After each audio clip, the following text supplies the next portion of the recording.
Hello, hello, hello, hello, hello, hello, my friends! Oh my god, hype! Okay, impromptu stream. I know, I'm so sorry.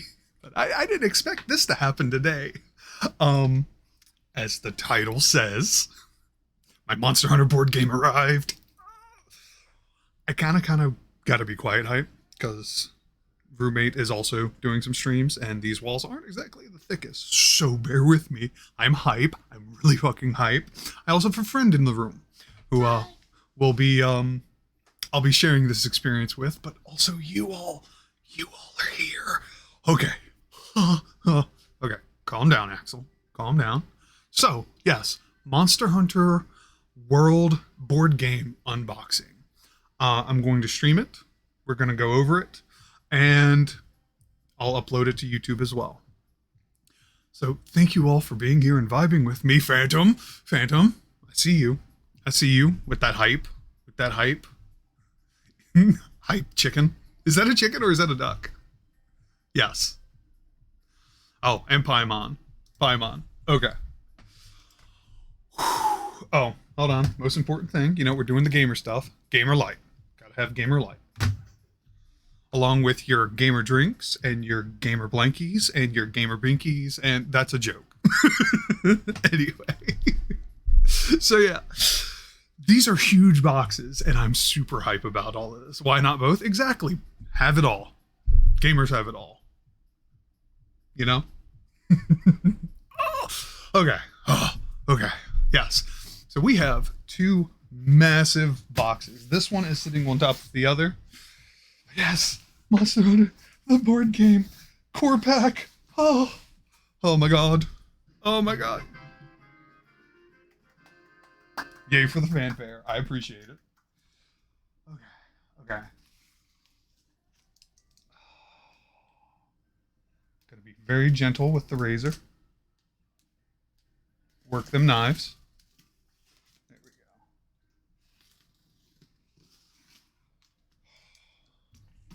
Now, I do have some disinfecting wipes, so I will be wiping these down too. So, bear with me, but...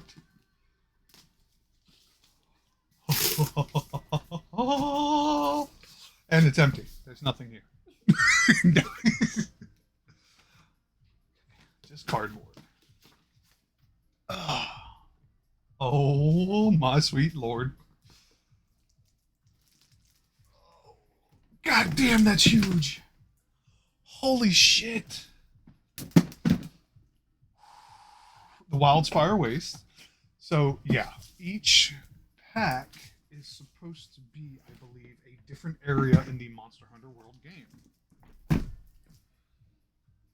So this is the Wildspire and everything that it has on the back.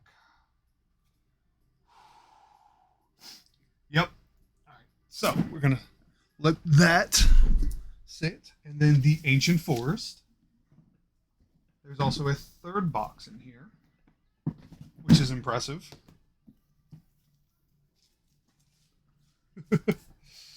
Oh, this is hype.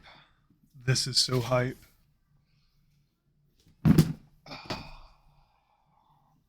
Look at that. Look at that. Members of the Fifth Fleet, prepare for the ultimate tabletop monster hunting experience. In a world teeming with massive monsters, every battle is a boss battle. Let's fucking go.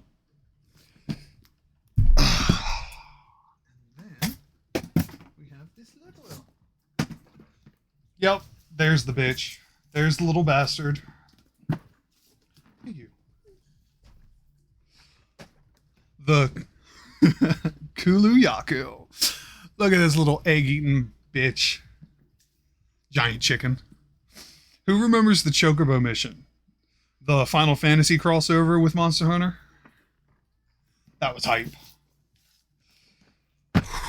Okay, and now we have the bottom box, which is the second part of the All-In Pledge, which features some Elder Dragons.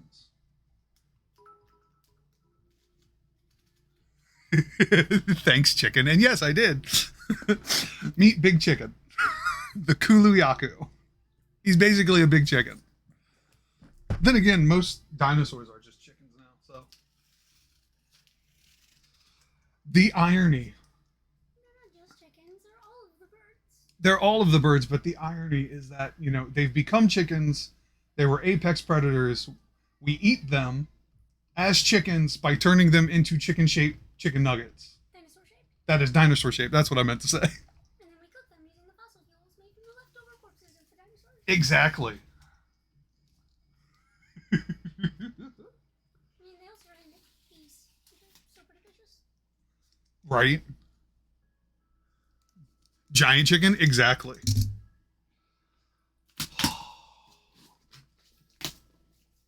Second part. I want to make sure this is on stream. Which way do you need to go? There.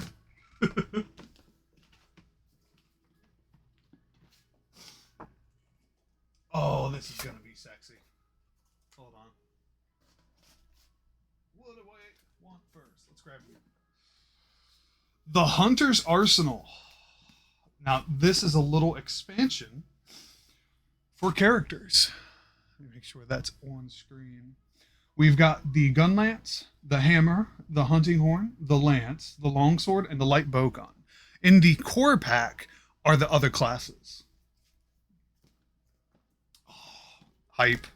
Hype, hype, hype, hype, hype, hype, hype. What? Thank you. What is this? Another big box. The Cushula Deora. The first Elder Dragon.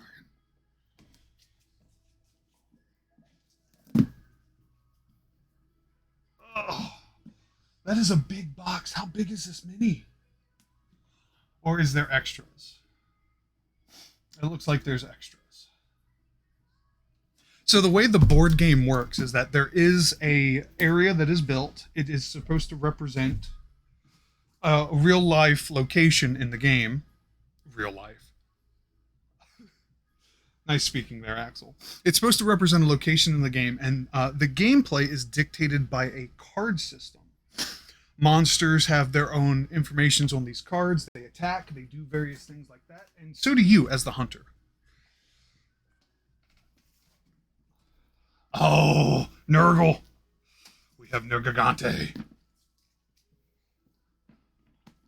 Whoa!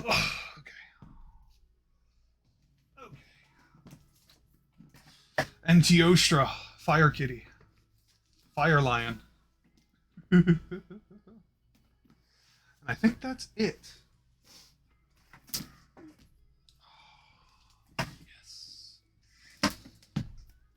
All right. So let's shift these into view. Oh my God. This is wild.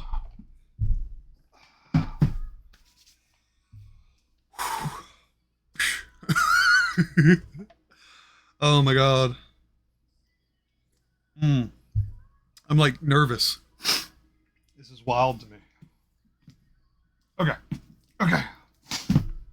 So, chat, what are we opening first?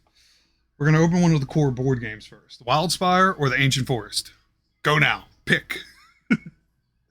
While I continue to look at some of this stuff.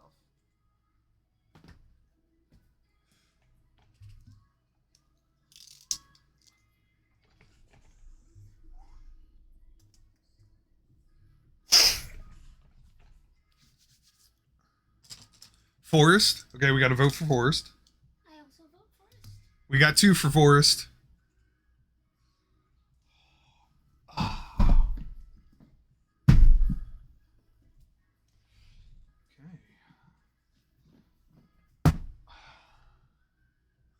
So far, it's looking like Forest. And I'm here for it.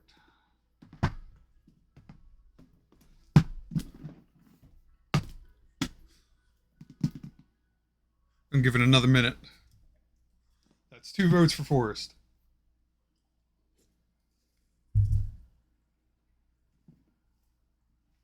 I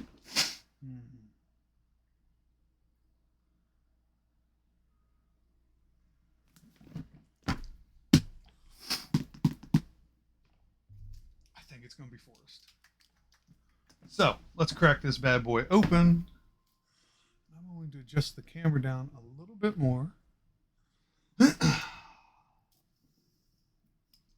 Must be very gentle. Do not want to ruin box.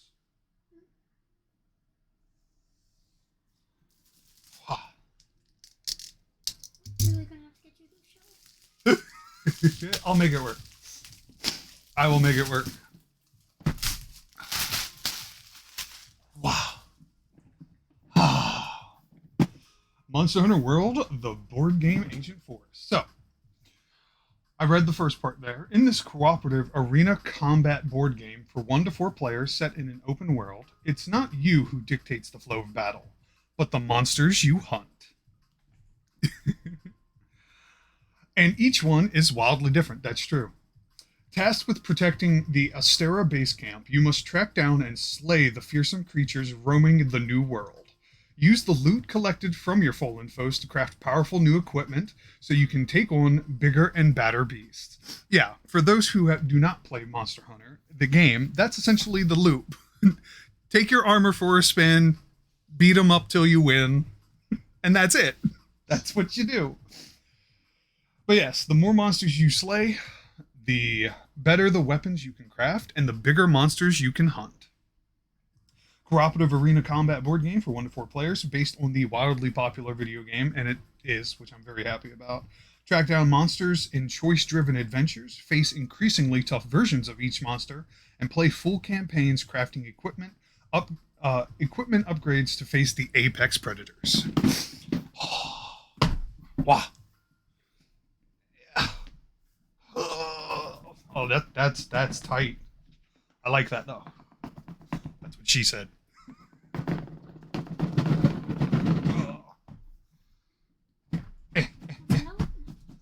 It's coming. Oh.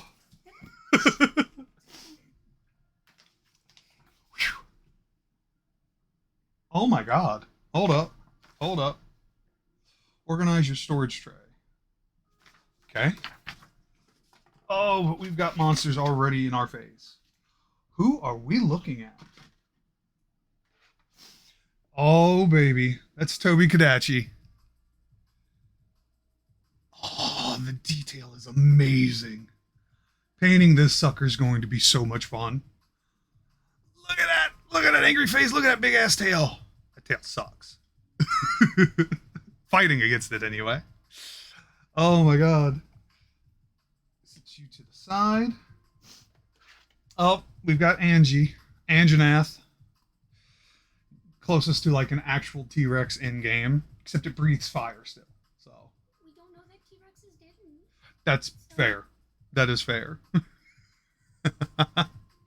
Oh, look at these designs. Look at them. They're so cool. Oh, we got the infamous eater. I can't remember its name off the top of my head because it's like the first monster you fight. It's like a frog and an iguana, basically. If anybody can tell me the name in chat, because I literally can't remember what it's called. But I'm super happy it's here. Oh, the detail on the mini is so good. Holy shit. And then we have the OG.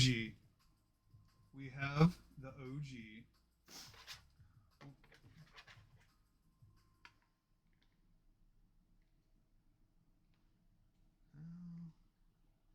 Yes. Some assembly required. But we have Rathalos, everybody. Oh my fucking God.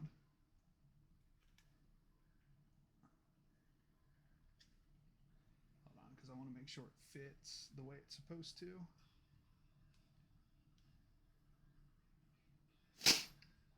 Oh, baby. Iguana is Jagras. It's the Great Jagras. That's right. The Great Jagras. The little ones are called Jagras. But we have fucking Rathalos, y'all. Let me make sure I am in camera.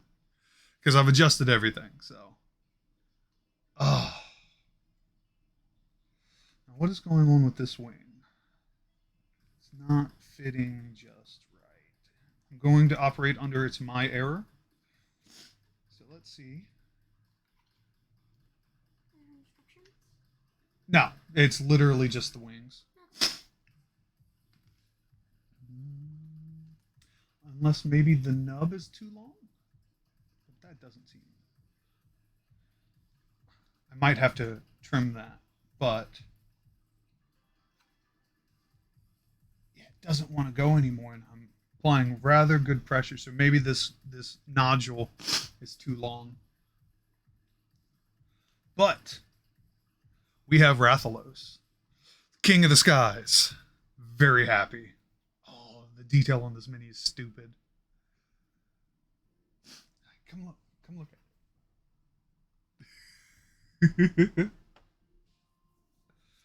like the very dinosaur. It's so cool. All right, let's set this to the side because I think we have something underneath. We do. We have all of the stuff to make this work. Thank you. I don't want to just dump this. Uh-huh. Oh, we have more minis. Okay, so I'm assuming these tokens are just different effects, which makes sense. We've got our manual for learning how to play, which we will definitely read at some point. Our bounty board, our quest book, the Great Jagras, yeah. Oh, and it's just like the game where you have the assigned quest, and then you've got the specials, like the investigations, tempered investigations. Ooh. Oh, it even gives you information for the scout flies. That's cool. That is cool. So for anybody who doesn't know, in Monster Hunter World, they introduced a mechanic called the scout flies, and it's like a little bug creature that helps you track the monsters. So the fact that they correlated that into an in-game mechanic is awesome. Oh, this is hype. This is hype. I believe that's part of the playboard. We have character sheets. Oh, that's a nice little pad. I'm assuming you can download more, though. Yep. Hopefully you can. The little cards, the creature cards. That's cute. Isn't it? I love it. Yes, they all look like that. Ah, here we go. Here's where it gets interesting. The card system I was talking about. This is a great sword. And there's also the attack cards. Heavy bite. Looks like they apply to the monsters.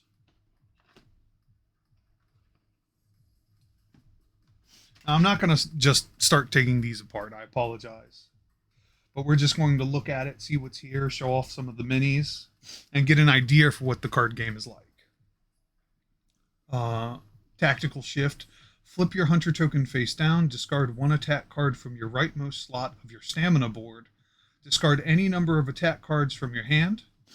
Draw attack cards until there are 5 cards in your hand. Up to 2 hunters may move up to 1 node each. So the cards seem to be both functional in that they give you abilities and certain special things, but they also can allow you to move. I think nodes is a movement. I'm going to look at the book in a minute, but thank you. That's adorable. Well, that's one of the cute things, because all of the creatures are like that. They're drawn like that when you're looking at like the quest board and things. It's been a feature of all the Monster Hunter games. They do some kind of cute aesthetic that's unique in that way. Gluttonous. Each time this monster deals 1 or more damage to a hunter, it regains 1 lost health. Ooh, that's mean. The monster suffers 5 damage. I'm assuming if these conditions are met. Interesting. We're going to go into this, though. But what we're really here for are the minis. There's the greatsword, Hunter, with his sword that's as big as him. But still far smaller than Oh yeah, that's how it's supposed to be. Yeah. I mean, let's do a comparison right now with Anjanath. Right there, y'all. I'm telling you, we've got minis, middies, and maxis. And macros. Oh my god. It's real. The hype is real. We've got Rathalos and a hunter on screen. Hold on, I'm trying to get in position. There we go. It's so fucking big. Whew. Oh, what else do we have here? Okay, sword and shield. We've got dual blades. There's you, Phantom. There's your dual blades. And is that the heavy bow? Or is that just the bow? We'll have to check. We'll have to check. But this is hype. This is also cool. Oh. And then there's some dice and some little tokens. So I'm wondering if it uses a D6. Because we've got 3 D6s here.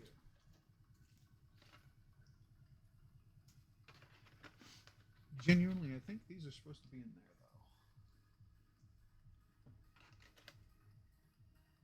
That makes sense to me.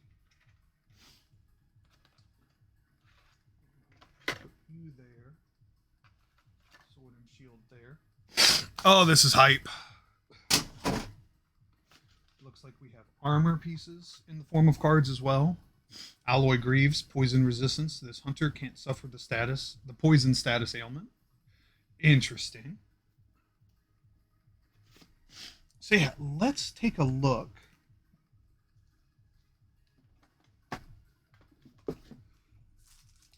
at our book.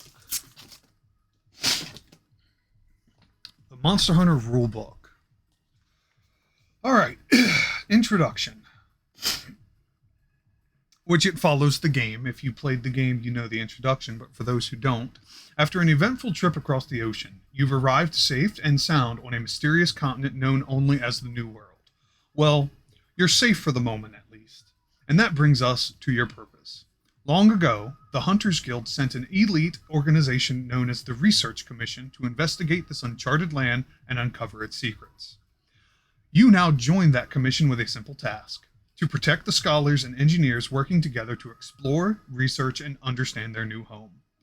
Rich and biodiverse, the New World is made up of distinct habitats, each one home to monsters beyond your imagination.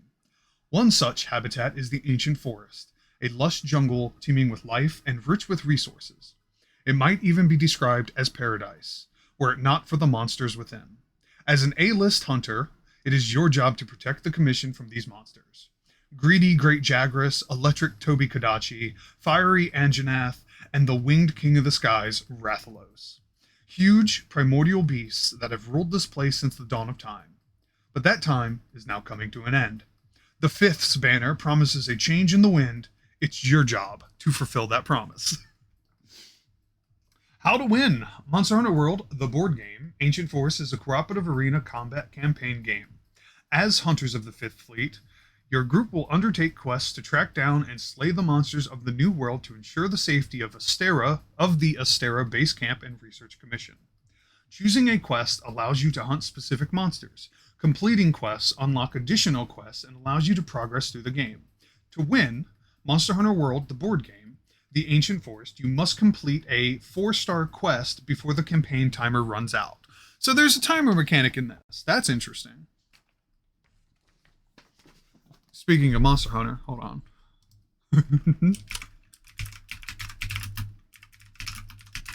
I'll see if I catch this Pokemon. Choosing quests give you the chance to earn monster parts, which are used to forge more powerful weapons and armor, the loop. Your hunters will need better equipment in order to stand a chance of slaying the more difficult monsters. Choose your quests wisely. Monster Hunter World, the board game, Ancient Forest, is intended to be played over multiple play sessions. The character sheets will allow you to keep track of your resources, potions, weapons, and armor between gaming sessions. Character sheets may also be used to track which quests you have available to choose for the next time. So they expect you to play multiple sessions, which is cool. My only problem with that is the setup. How's the setup going to be? If it takes a minute, then you kind of want to have this dedicated to a space, which is easy enough if you've already invested in certain hobbies of the tabletop gaming world, you know, like a gaming table. Let's see. All right, game components. We have hunters. When choosing a hunter, set that there. For now, we want to get into the book. So, when choosing a hunter, you should be aware that each hunter creates a dramatically different playing experience through their unique weaponry and fighting style. The 4 hunters in this set are the Greatsword, the Dual Blades, the Sword and Shield Hunter, and the Bow Hunter. And then it gives a brief description of each one.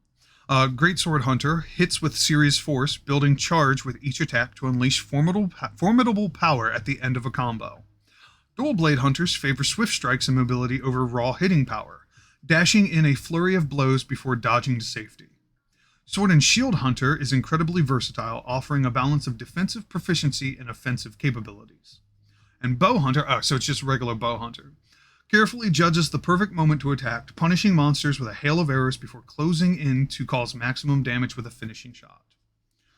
The monsters are the Great Jagras, Tobi Kadachi, Anjanath, and Rathalos, and an optional, because it's a blank mini, the Azure Rathalos. Quest book. The quest book contains all the in-game information you need to play, including the quests and adventures for each monster, as well as downtime activities. Character sheets, board game, terrain, stamina boards. Each hunter has their own stamina board, so that's what that is, which you'll use when your hunter attacks or is attacked by monsters. Additional types of cards are placed on the stamina board to keep the play area nice and tidy. So it's essentially part of the playmat. 6-sided dice are used to determine the rewards you gain after slaying a monster. Oh, so that's it. It's just RNG for the rewards. There's terrain. Different combinations of terrains tokens are positioned on the board to represent varied environments, and forge cards to show you essentially how to forge weapons and armor. Each hunter has their own set of new weapons and armor that they can forge during the game, noted on the Hunter's Forge reference card. This card also tells you which monster parts and other resources you'll need to gather to be able to forge each weapon or piece of armor. And there's a reference page. Nice. Time cards. Quests have a time limit measured using time cards. Cards are drawn from a deck to mark the passage of time, as well as other random events. Ooh, that's interesting.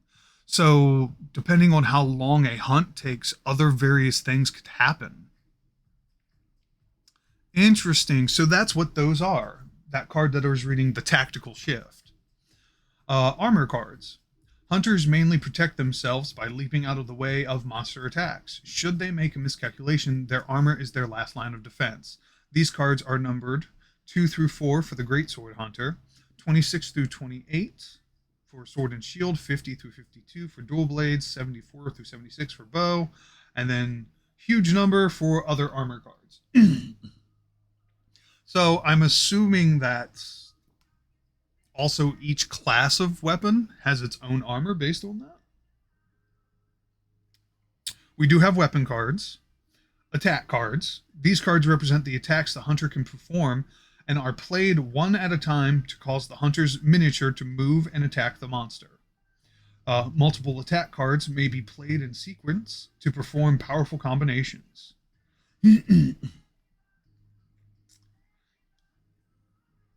Yeah, so those might just be specific numbered cards then, because 5 through 24 and 385 through 404 does not exist, are for the Greatsword Hunter alone. So they might just be designation numbers that these cards go with this character.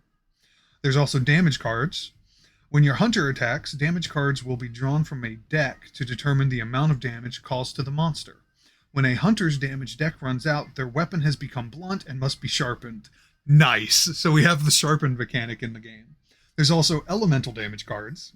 When your hunter uses elemental attacks, elemental damage cards will be drawn from the deck to determine the amount of damage caused to the monster.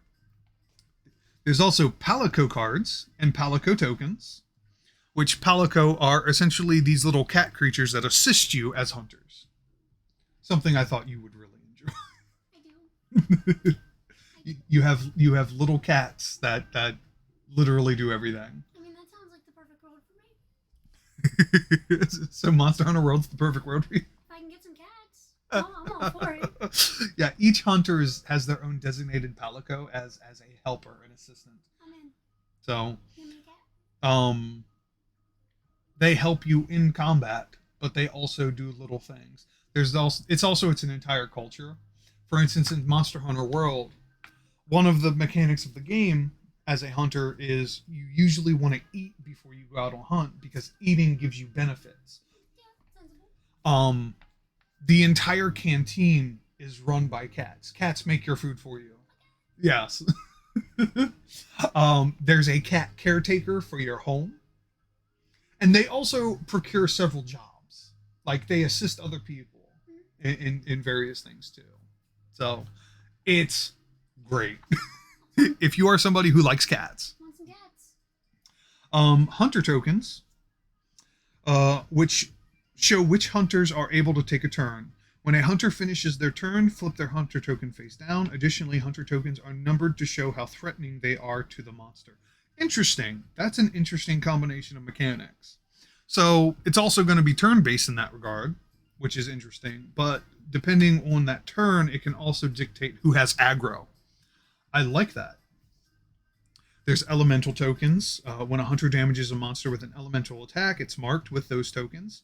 Ailment tokens do the same thing. It's just ailments. That's concussed, sleeping, jolted, electrified, paralyzed. Maybe is what I think it might be.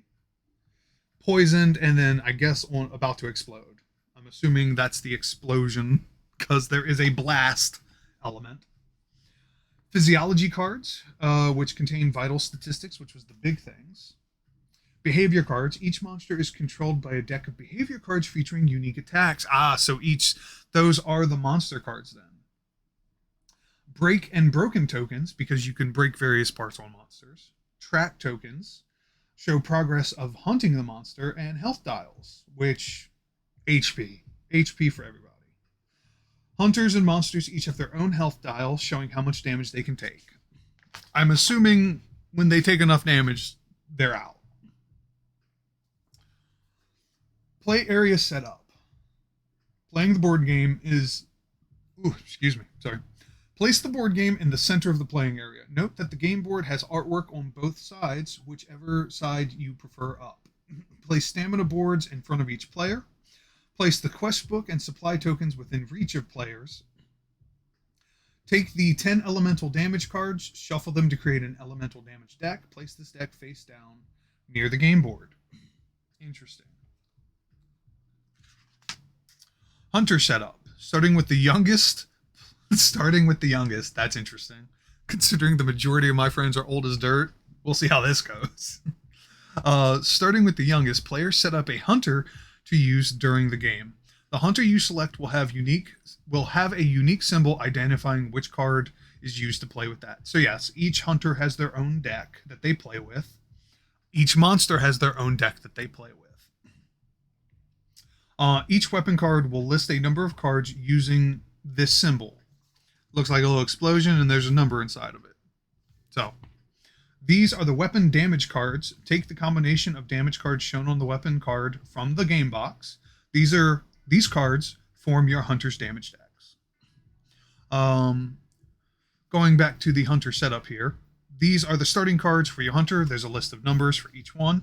Each hunter's starting cards will include 1 weapon card, 3 armor cards, and 20 attack cards. So there's 24 cards in total for a hunter deck. Interesting. Going to the damage deck, for example, the Great Sword Hunter starts with 7 times 1 damage cards, 4 times 2 damage cards, and then 1 times 3 damage cards in their deck. Got it. So the damage is varied. If the Great Sword only has 3 damage cards, that's 9, 4, 2, that's 8, so that's 17, and then 7, so 24 damage. So monsters maybe don't have a whole lot of health. Or it's just that difficult to hit them. I'm making guesses based on how I'm interpreting this. So there are 3 types of armor: head, body, and legs. Take your hunter's 3 starting armor cards and place each one of them on the matching slot. Okay, so you're supposed to keep your weapons, armor. The stamina board is basically your base of operations as a hunter.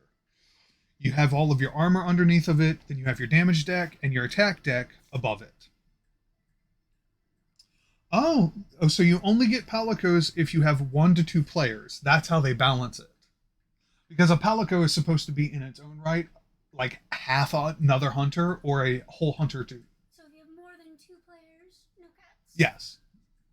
So if you have 3 players or No more... one else can join. I want the cats. So 1 to 2 players to have a palico. Yep. Shuffle the palico cards to give 2 to each player. Each player selects 1 palico card to keep and returns the other card to the game box. Palico abilities are used during the hunting phase once per quest. You may only use your palico ability during your turn. If you'd like, there's room on your character sheet to name your palico. Because that's one of the things. You can name them. You can customize your palico. They get their own little, in-game, they get their own little armor, weapons, however you want them to play. And you can upgrade them too. So. And you don't get, how, is there a limit on how many of them I can have? As a hunter, there's a limit. Okay. I'm pretty sure researchers can just have as many as they Because I want. just want to have them. They're essentially like servants. So, How many cats, please? basically. So, gameplay. This is how gameplay goes. Each quest is composed of 3 phases: the gathering phase, the hunting phase, and the HQ phase. So, phases of a quest start with selecting your quest, distribute hunter tokens, construct a time deck. The gathering phase is gather tracks and resources, find the monster. The hunting phase, which is face the monster and slay the monster. I'm wondering though, because one of the mechanics in the Monster Hunter game is you can capture monsters. So I'm wondering if that's in here.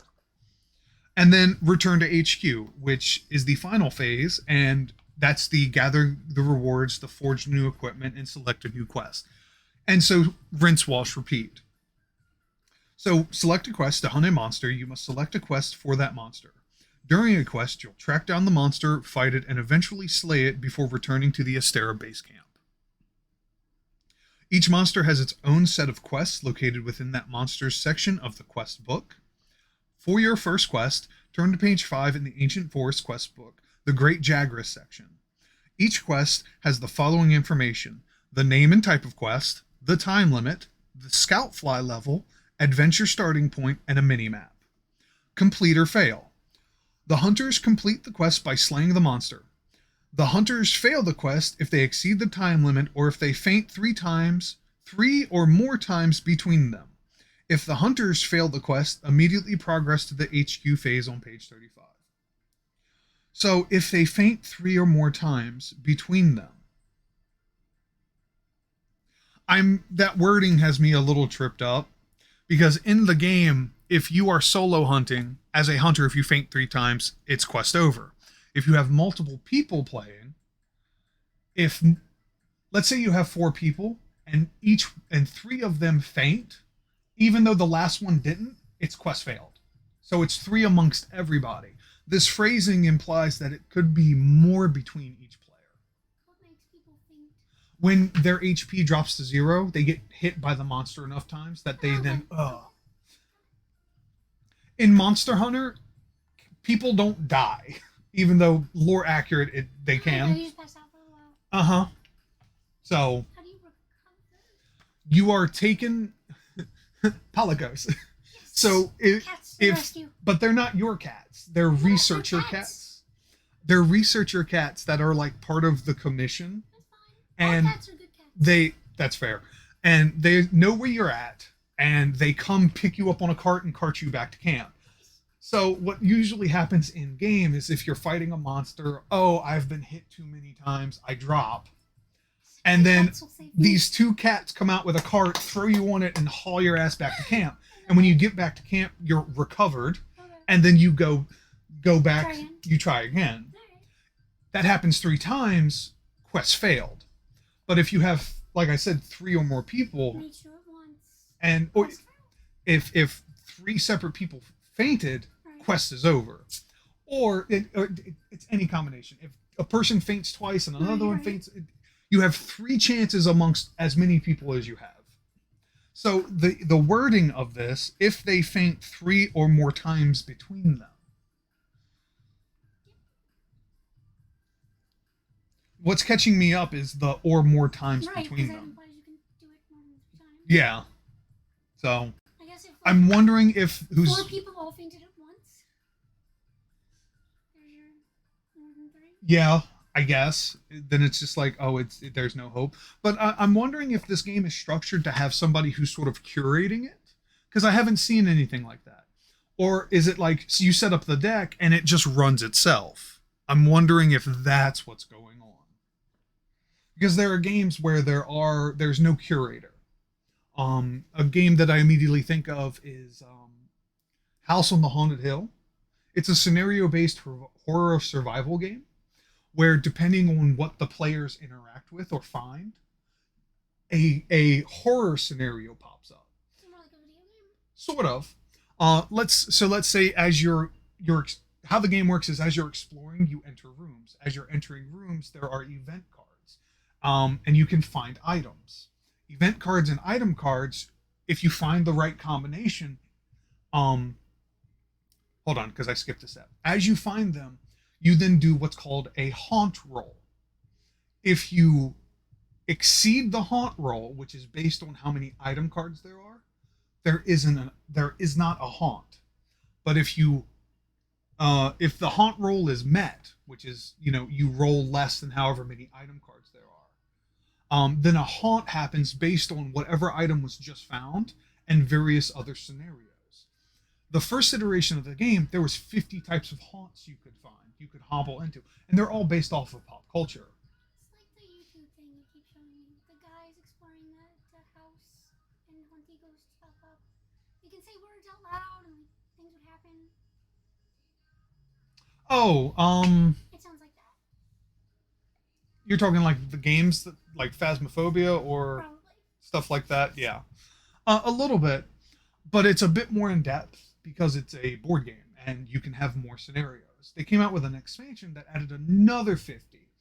And, like I said, it ranges pop culture. You could have a mummy scenario. You could have an alien scenario. You could have a werewolf or a vampire, or like the classic one of your what used to be your friends became this possessed mad scientist. Like, This is what I don't do for. yeah, None of this appeals to me. that's fair. But it's a game that once it's set up, there's no one who curates it. The players are curating it themselves. So I'm wondering if that's what this is like. We have types of quests, which we won't go into. Hunter tokens. Give a randomly selected hunter token to each player. Place this face up near your stamina board. Monster setup. The time deck. Okay, that's what I'm interested in. I'm curious how time works in this game. Locate the time cards. Separate the time cards with a blue symbol into one pile and a red symbol with the other pile. Cards with a blue symbol form the base time deck and will always be in the time deck. You'll shuffle cards with the red symbol into the time deck during quests when instructed by the quest book. Oh, so they have different... Okay. So as an example, that tactical shift with the blue it benefits the hunters. Flip your hunter token face down, you discard an attack, and then you can move your hunter up to 2... You can move 2 hunters up to 1 node. But the red one, which is recovery, flip your hunter token face down, discard 1 attack card, says the same thing, but the monster regains 5 lost health if no damage is inflicted during the next hunter's turn. Ah, so that's one of the ways they balance it with a little bit of RNG. So the blue cards are benefits to the hunters. The red cards are benefits to the monster. That's what happens. Check the time limit for the selected quest, shuffle the base time cards, and then draw the amount of cards equal to the time limit for the quest. This is your time deck for the quest. Place the time deck face down to the side of the game board. For the remainder of the quest, the players will be instructed when to draw or discard one or more cards from the time deck to mark the passage of time. So it sounds like the players will be just sort of running it itself, meaning whoever owns the game can also play. That's how this is looking like it's built. And then you don't have any stress for having to DM yet another thing. Yeah, I get to actually enjoy it. Yeah. That's cool. Though I like DMing. I I know, but you gotta put more effort into that. You do. This you can just show up and play. I like it. I like it though. When a time card is discarded, any effects listed on the card are ignored and the card is placed on the discard pile.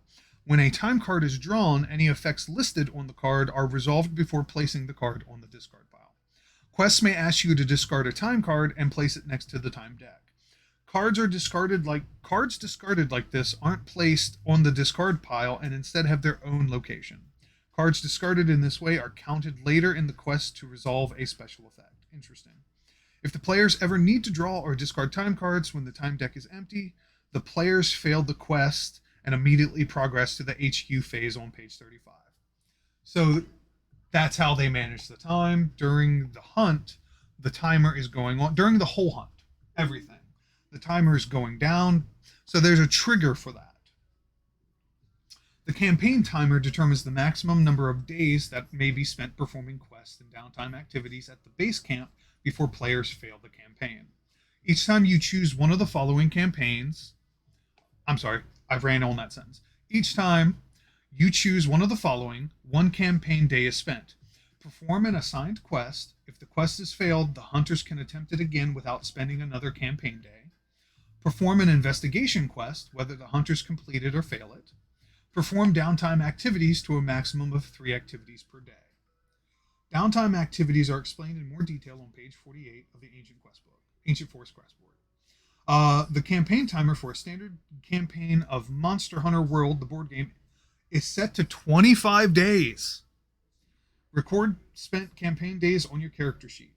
It is entirely up to you how to spend your days, although we recommend spending around 20 days performing quests and no more than 5 days on downtime activities. That's a lot of time. So that essentially so performing an assigned quest is 1 day, whether you fail it or not. So if you have 25 chances, God, that's pretty cool. Let's do it extreme. Cut that in half. No. Right, Phantom? Let's do it extreme. We'll cut it in half, no armor build, right?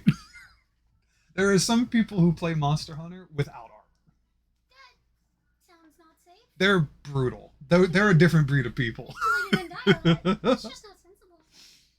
They don't. They're monsters. Like I said, they're a different breed of people. Yeah, I want all the armor. Okay, so we're going into the phases.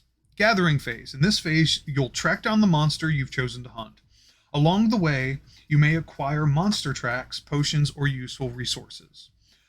Turn to the pages for this monster's adventure in the quest book. This is not the quest book.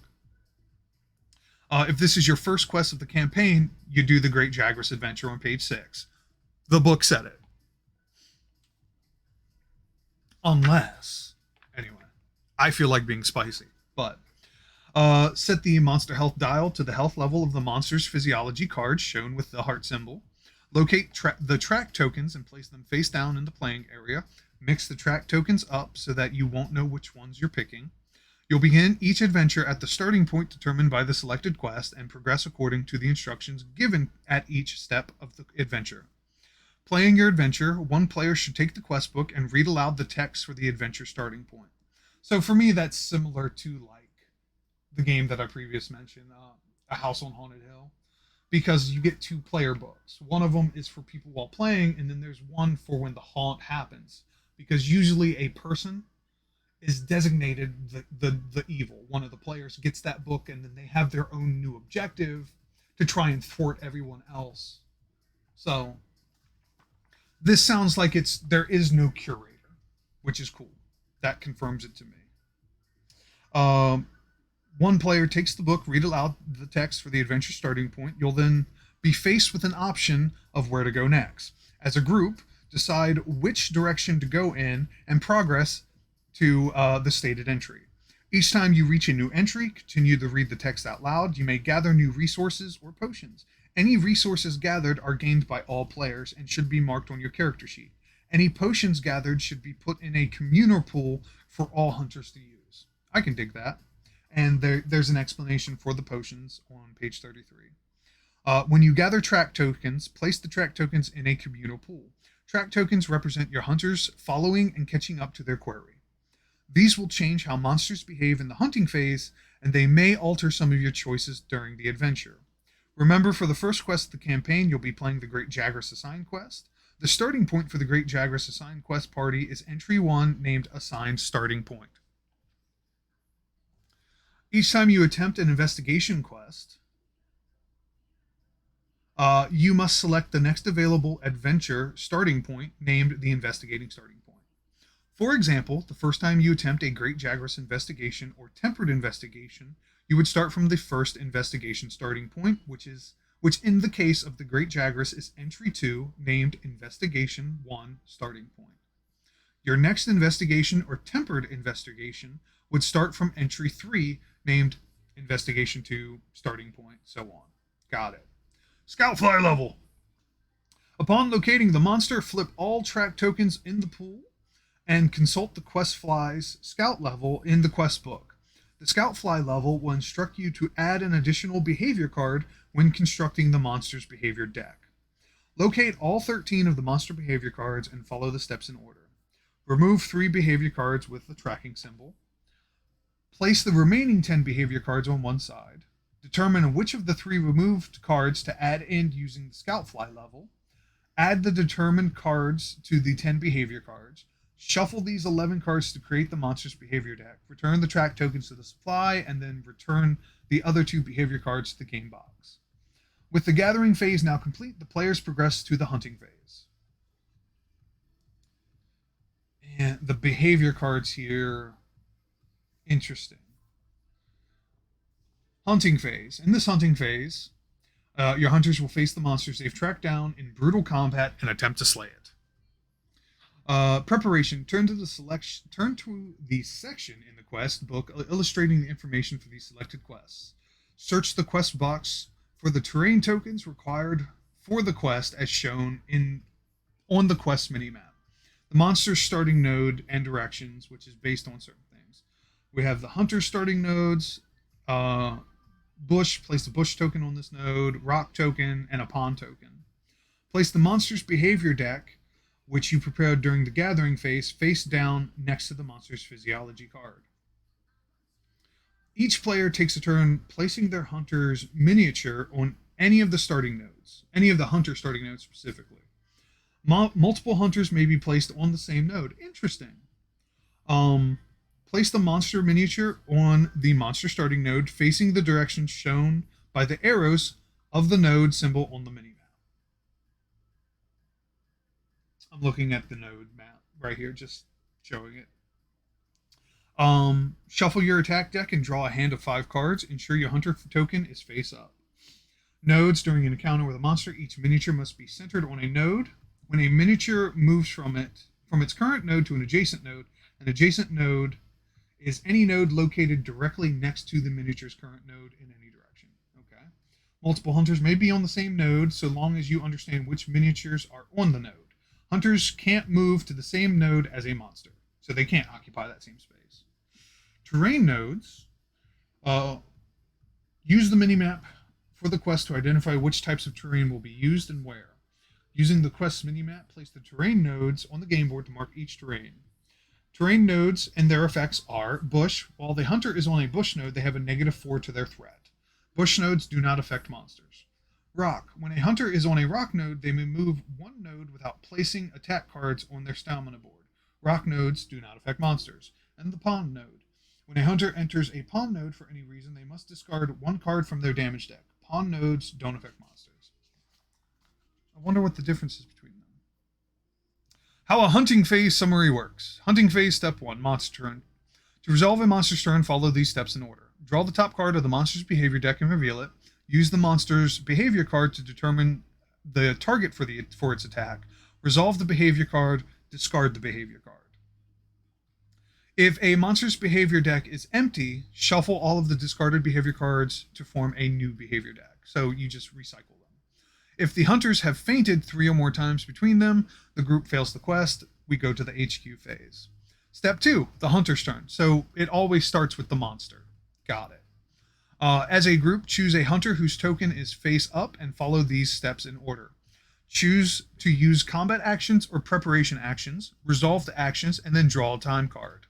If a time card can't be drawn because the time deck is empty, the players fail the quest. So every time a hunter does something, they draw a time card. I'm curious as to how many time cards exist for particular quests now. Hunting step 3 is check for quest complete. If your group hasn't slain the monster, return to step 1. Yeah. Okay, simple. Thank you for that information. I appreciate it. Okay, the monsters, miniatures and base markings. Monster miniatures have markings on their base that divide them into 4 arcs. These arcs are the front, left, right, and rear of the monster. Monster arcs help determine which way the monster is facing, where a monster attacks, and which part of a monster may be attacked by your hunter. Got it. Physiology cards. Monster name, it's numbered. So number 1 is the monster's name.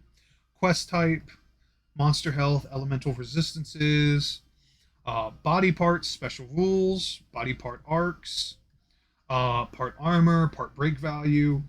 Got it. Interesting. So that'll be reference there. Behavior cards, which is behavior name, the track symbol, target symbol, movement symbol, so it can move forward to or back to. Interesting. And then, yeah, body part, all that stuff. Monster turn.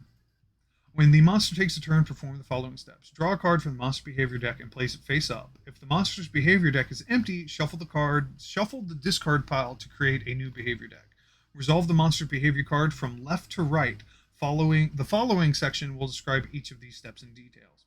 If there are no hunters on the game board at the start of the monster's turn, draw a behavior card and place it face up.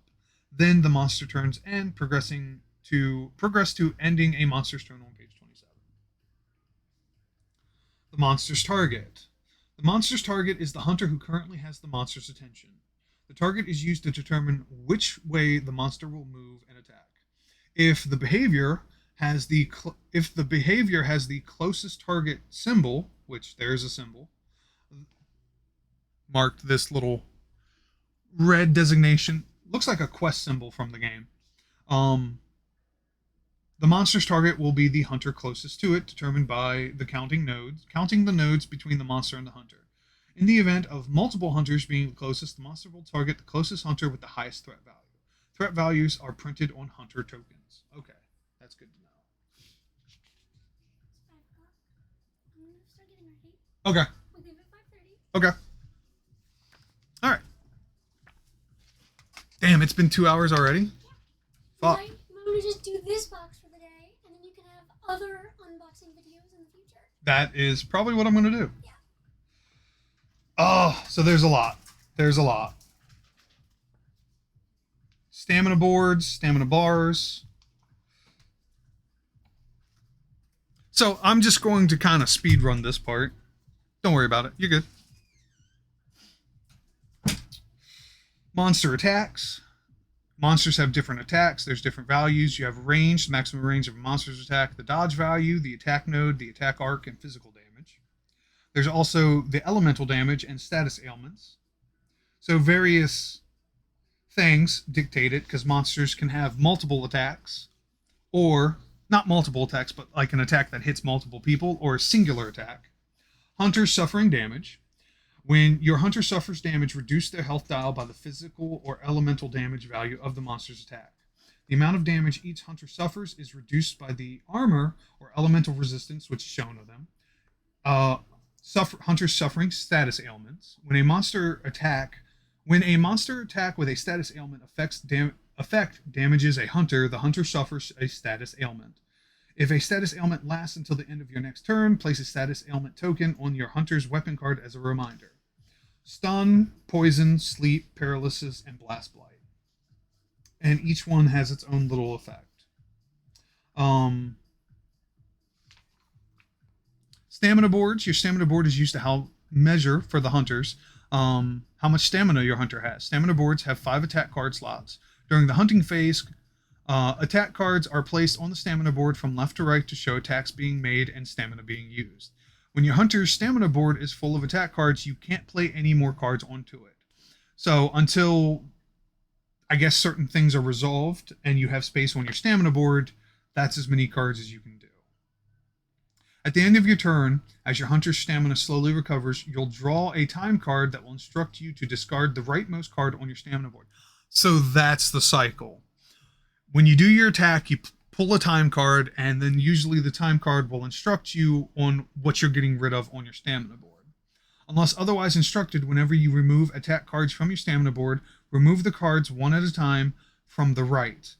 If you're given the option to remove attack cards from any slot of your stamina board, slide remaining cards to the left to fill the empty slots vacated by the cards you removed.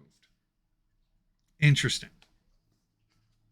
And then it gives it an idea of attack cards show stamina in one of 3 ways. Your normal stamina.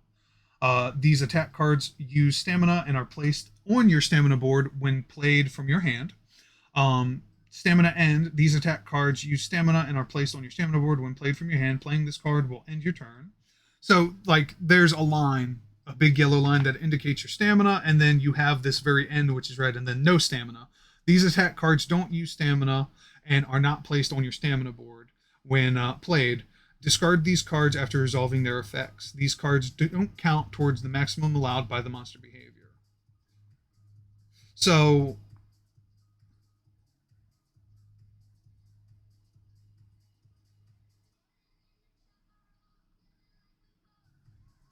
interesting. So the cards tell you how much stamina they use. Because if it's a normal stamina, it's yellow, you'd end up placing it here. But if it's a stamina end card, like, it probably does something powerful, but it's going to end your turn. And then there are cards that take no stamina. Interesting. On a hunter turn, combat actions are play an attack card, walk, and sprint. You can also do preparation actions, which are use a potion, sharpen, walk, and sprint. You must have a face-up hunter token to take a turn. When you take a turn, you must choose either combat actions or preparation actions. You can't use both combat actions and preparation actions in the same turn. These actions may be performed in any order, and unless otherwise stated, each action may be repeated. Interesting. Movement. Once during your turn, you may move your hunter 1 node without placing attack cards on your stamina board. This is called walking. During your turn, you may play attack cards face down from your hand onto your stamina board to move your hunter. This is called sprinting. Attack cards played to sprint don't count towards the maximum allowed on the monster behavior. When sprinting, your hunter may move an amount of nodes up to the agility symbol on each card being played. Oh, is it? Yeah, it's 4:04. Shit.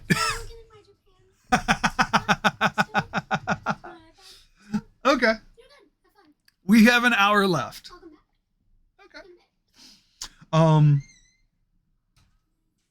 Yay! I can nerdgasm more.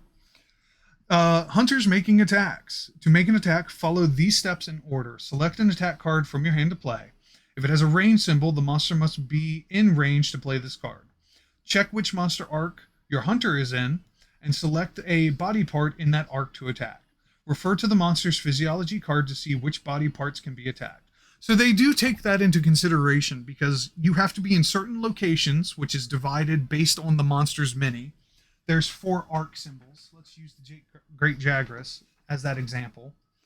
So it has this cross, which also determines facing of the monster. You see these lines? This one. This line goes all the way across, and then there's another one here. So each of these are divided into arcs, and depending on where you are, depends on where you're hitting the monster. And then you reference its physiology card to determine basically damage and if that part's breakable. Got it. Okay. So resolve any effects. Yeah. Um, resolve any effects of the card. If the attack card has any special rules, read those first. Then perform the symbols in the middle of the attack card from left to right. If the attack card has a break symbol, place the amount of break tokens shown on the body part you're attacking. If the attack card has a stamina bar, place it face up on the leftmost empty space of your stamina board. So yeah, the stamina board will always be from left to right, right being the taking up the most stamina. So using this example, which is the Great Jagras, this hunter in their node attacking there, they're within range. If your hunter is on a node which is positioned in 2 monster arcs, choose a part. Yeah, because it's in between. So you get to basically pick which side you're going to attack. The monster arc you attack can impact the outcome of a hunt and its rewards, so you do have to choose wisely. But when you attack the monster, check which arc of the monster your hunter is within, and this impacts the part that is attacked. Hunters damaging monsters. When you attack a monster, draw a number of damage cards equal to the, I'm assuming this is the damage symbol of your attack. You add together the values of any damage cards drawn, and then reduce the total by the armor of the body part being attacked. So there's a little bit of micromath involved in this.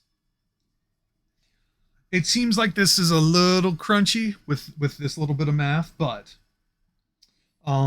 monster armor can only reduce damage from an attack to a minimum of 1. Reduce the monster's health by this result, then discard any damage cards drawn. Use the monster health dial to track how much health the monster has. Once the monster has been reduced to 0 health, it's been slain. While resolving an attack, if the amount of damage cards remaining in your deck is lower than this damage symbol of your attack card, calculate the damage of the attack using your cards remaining in your damage deck. So, wait. While resolving an attack, if the amount of damage cards remaining in your damage deck is lower than the damage of your attack card, calculate the damage of the attack using the remaining in your damage deck. That's worded weird to me. I think I'm reading that a little weird. While resolving an attack, if the amount of damage cards remaining in your damage deck is lower than the damage symbol of your attack card, because attack cards and damage cards are different. Calculate the damage of the attack using the cards remaining in your damage deck.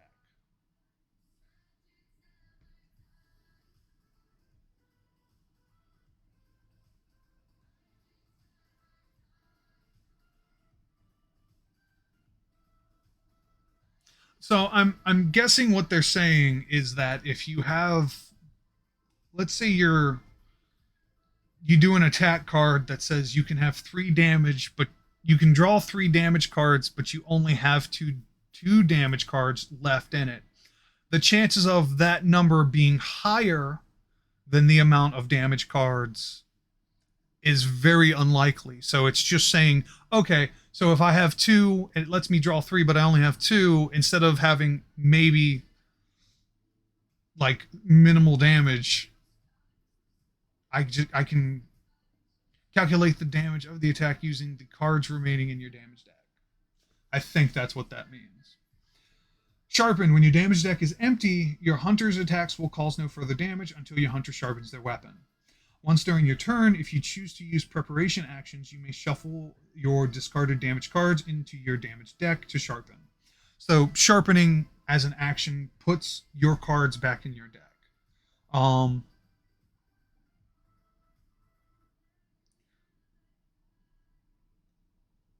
When your hunter's damage deck is empty, attack cards can be played, but they will cause no damage.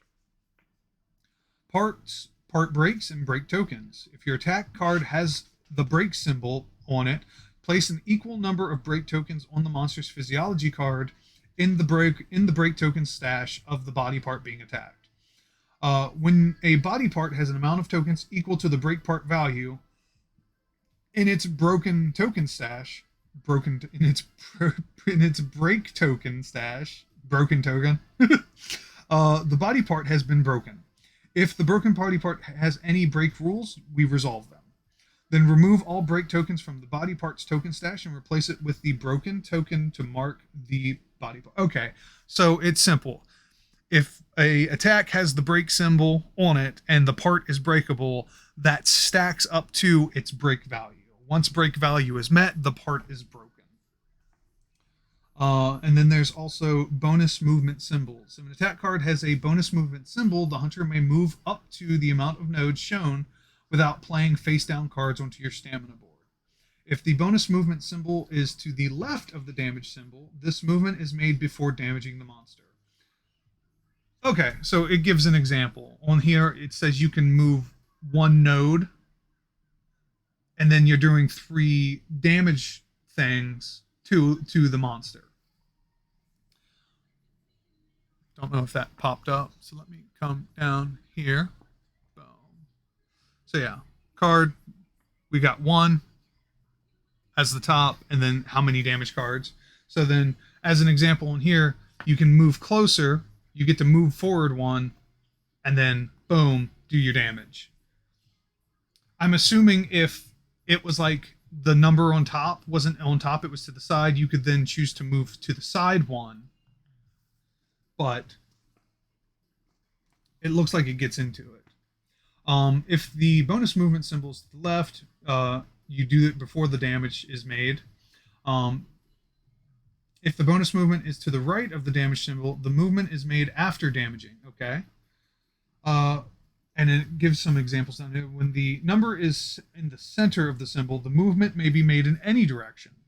When the number is at the top of the symbol, the movement must be made towards the monster.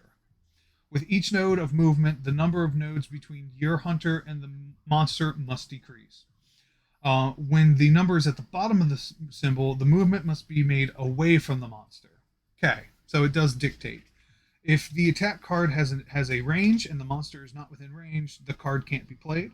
However, some attack cards allow your hunter to move as part of the attack. If the card allows your hunter to move into range before causing damage, it may be played. So if you're out of range and the card gives you a range movement to allow you to get in there, you can. But if you're out of range, you can't. Hunter's causing elemental damage. An attack card has an elemental damage symbol, which is fire, water, ice, lightning, and dragon, which will inflict elemental damage to a monster in addition to its physical damage. These are elemental attack cards. When you attack a monster with an elemental attack card, place an elemental token of that type in the elemental token stash of the monster's physiology card. So just like how the stamina board is the hunter's place, it sounds like the physiology card is what's going to be the monster's place. A monster's elemental resistance is shown as either 1 star. Elemental damage is caused when there is one or more of these tokens of one or more tokens of this type in the monster's elemental token stash. 2 resistance, which is 2 star. Elemental damage is caused when there are 2 or more. So that's essentially a type of resistance. Okay. And then immunity. Elemental damage can't be caused by this elemental type. So you can't do any kind of damage to them. When they have that X. After placing a token, check the monster's elemental resistance as shown above to see if the elemental damage has been caused. When elemental damage is caused, draw an elemental damage card and reduce the monster's health dial by the value of the card. Then remove all tokens of that type from the elemental token stash and return them to the supply. Then you discard the elemental damage card. If the elemental damage deck is empty, you shuffle the discarded cards to form a new one. Okay. And it's essentially the same for hunters causing status ailments. They have a resistance value, which if you meet that, then you get to do the status ailment. If they are immune to it, you can't do it at all.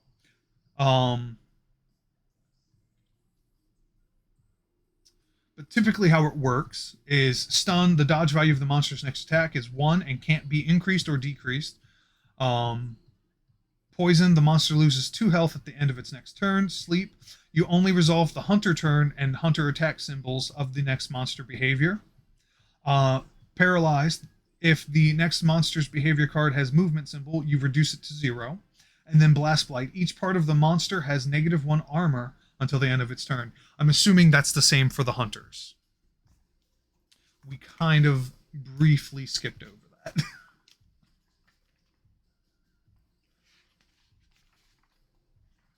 So let's go back just real quick to the monster.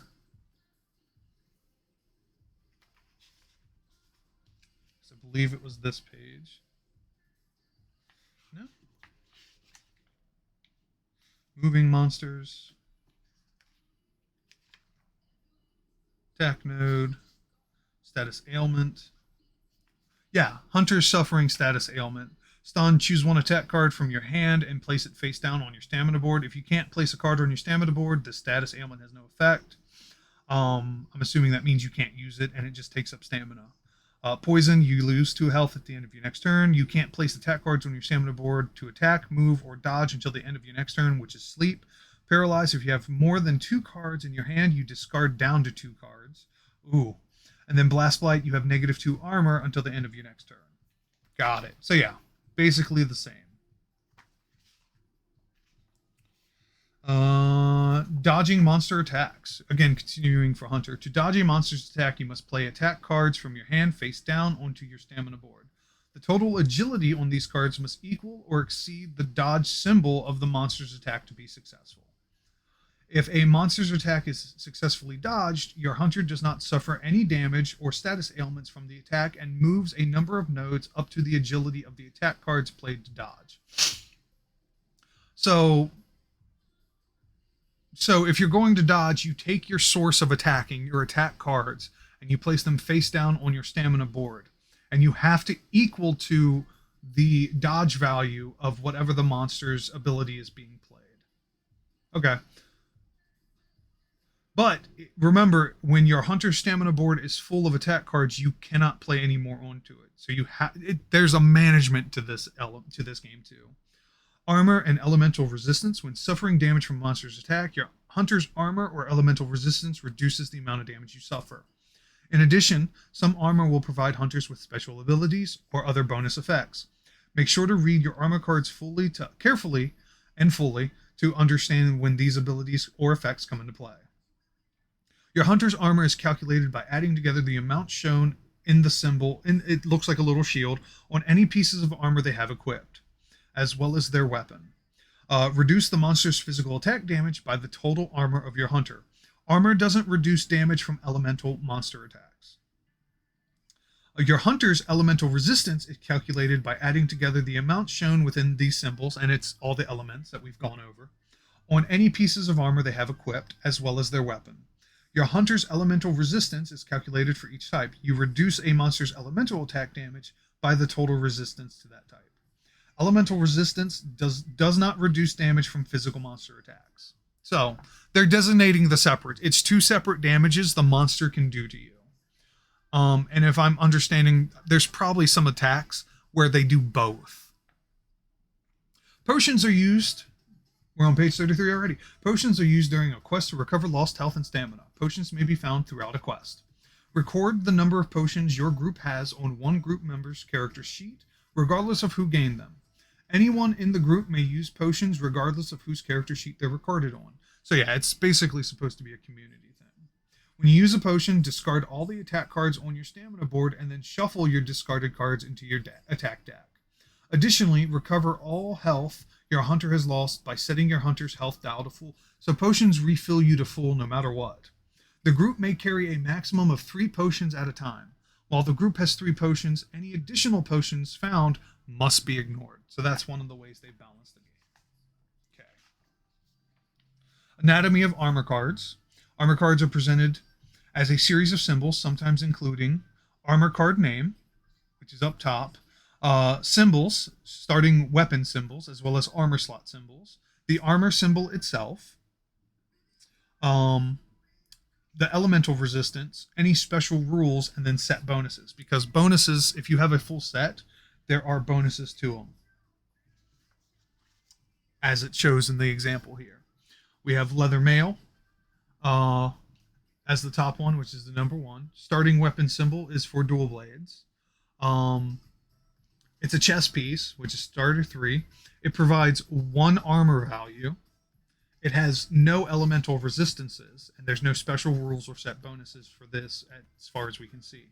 Bone mail, though, offers no resistance, is a chess piece, can be worn by anybody, but it does have a special rule, which is Slugger. Once per quest, when this hunter uses a stun status ailment attack card, place one stun status token there. So I'm assuming you get an extra one. That's the bonus to it.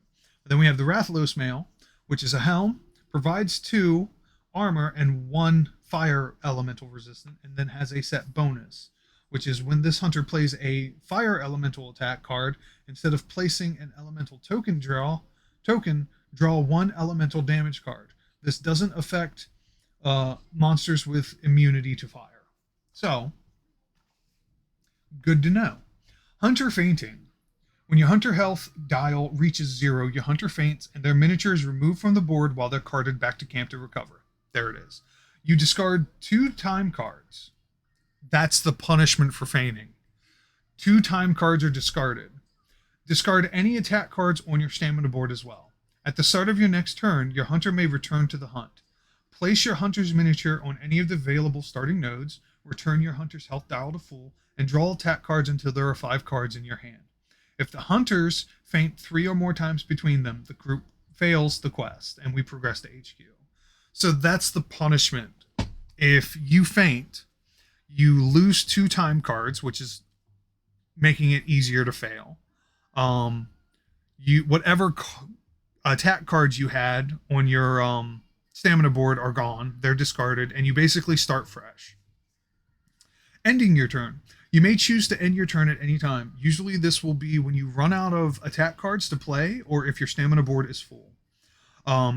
Your turn can come to an end as a result of playing certain attack cards as well, so choose the order of attack cards you play wisely.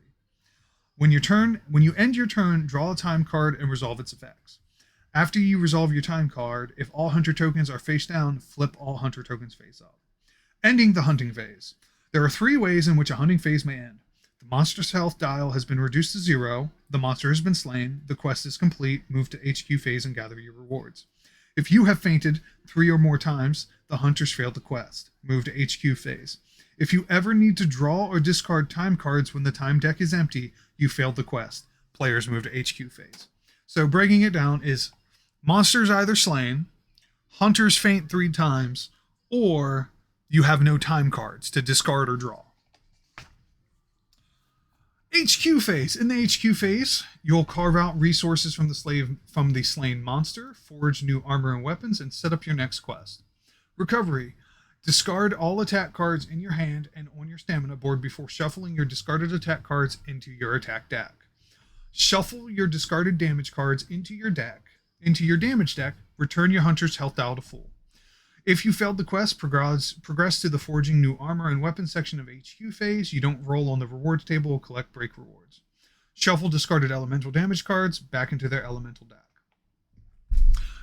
Your forge reference card. Each hunter has their own forge reference card showing the weapons and armor they can forge and resources required for forging them. Weapons are separated into lines based on resources required to forge them. More powerful weapons can't be forged unless you already own the weapon that precedes them in that line. Makes sense, just like the game. There's also weapon rarity, which is color-based, white, yellow, green, and then purple. Break rewards of a monster will grant you a number of additional rewards when resolving rewards table. Each group member gains the break rewards for monster parts broken during the quest. Break rewards can be found on the reward table for each monster. Rewards table. Let's see. The reward table for a monster is located on the reverse of its physiology card, good to know, and is used to determine which resources you've carved from the slain monster. If you failed the quest for any reason, don't roll on the monster's reward table. So if you fail a quest, you get nothing. Each group member rolls a number of dice as shown below. Check your results against the monster reward. So number of hunters is, if it's 2 hunters, 3 each. They get assigned dice 3 each. Investigation dice is 4 each, and tempered is 5 each. So that's how many times you get to roll. 3 hunters, it's 2 each, 3 and 4 respectively, and then 4 hunters, it's 2, 3, and 4 as well. When rolling on the reward table, each die may be spent to gain a single reward. However, you may combine any number of the dice you gain for a specific reward. Record any resources you gather on your character sheet. In this example, so they rolled a 3, a 6, and a 5. In this example, you could choose to take the 3 separate rewards shown on the table for 3, 5, and 6, which for this is the Great Jagras. For 3, you get a Jake Ragus hide. For 5, you get a mane, and for 6, you get the claw, the Great Jagras claw. However, if you really want the scale on the 11th result, you could combine the 5 and 6 results to get the 11. Interesting. Cool. So that's how they make it. Forging new armor and weapons. Now that you have your resources, it's time to forge new armor and weapons you want. When you forge a new weapon or a piece of armor, note it down on your character sheet. Remember to cross off any resources from your character sheet that you've used to forge new armor and weapons. You may freely trade any resource or armor you have with other group members. However, you can't trade weapons with other group members, so remember that. Changing weapons. When you equip a new weapon, follow the steps below. Locate the new weapon card and replace the old weapon card with it on your stamina board. Construct a new damage deck using the damage cards listed on your new weapon. So each weapon card will have its own damage list amount. Replace your attack deck with your starting attack deck. And then replace attack cards in your attack deck as instructed with your new weapon. When you equip a new piece of armor for changing armor, simply locate the new armor card and replace the old armor card of the same type with on your stamina board. And then select a new quest. And now we've hit the appendix, which goes over Monster Hunter World: The Wild Spire as well. However, we do have basically a gameplay summary. So it's select a quest, gathering phase, where you read through the quest book, you check the amount of tracks you gathered against the scout fly level, the hunting phase, which the monster takes their turn, hunters take their turn, and then you continue until either the monster's gone or the hunters fail, either because they fainted or time went out. And then the HQ phase, which is hunters recover themselves, select their rewards, forge any equipment they wish to forge, and then select their next quest or perform downtime activities. As well as our little resource here, just the reference. So yeah, if I'm understanding correctly, how this works is simply that there's the monster's physiology card, several tokens to balance with that, as well as the monster's attack deck. They have their own attack deck, which has information on it. Hunters have their armor cards, their stamina board, their weapon card, and then they have 2 or 3 decks to manage. It's their actual attack deck, which designates how their weapon is acting in combat. The damage deck, which determines the number of damage, the values that you're doing to a monster. And then possibly an elemental deck, depending on the weapon. Or maybe I'm reading too much into that, because I don't believe there was a third deck. So yeah, stamina board, which would go like this. It appears... No, this is the correct way, because we have our weapons, we have our palico slot, weapon slot, helm slot, chest slot, leg slot, and then weapons and damage deck and attack deck, I'm assuming is what those are. So let's actually, so yeah, here's a monster physiology card. As an example, the Great Jagras has 50 health. Each time this monster deals 1 or more damage, its gluttonous ability to hunter regains lost health. Some quick stats. Its resistances. It's got 1 star to fire, 2 to ice. It's immune to water and dragon. Electricity is 2 stars. So it's strong, immune, not so strong. And then status ailments: poison, sleep, and blast, and stun. Fuck it up. Not stun. Paralyze. However, trying to stun it is really difficult. Red, I'm assuming, is break parts, so you can break its head, you can break its chest, its mane, I guess. And then on the back, Wildspire Waste. Wildspire Waste Armor Forge reference. So how you can do this. I think I'm going to open this just so we can get a better look at the Great Jagras. I love a good razor blade. All right, let's open this. So yeah, the reward table for the Great Jagras, as an example. You can also break its claws. So there's 3 parts. You gain the Great Jagras Claw if you break it, gain 1 if broken, hide if the chest was broken, and then mane if the head was broken. So yeah, you can break these 3 parts as an example.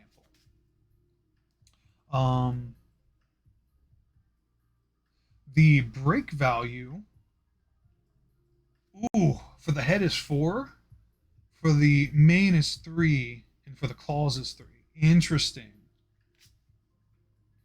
And then we have a beefier version of the Fanged Wyvern Great Jagras, and everything's increased.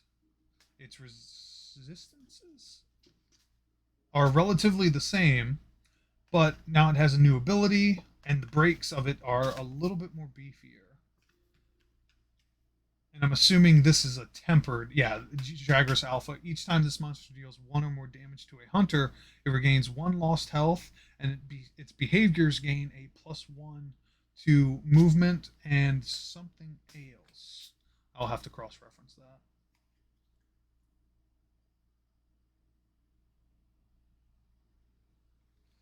Yeah, Toby. It's got a lot of health, 70.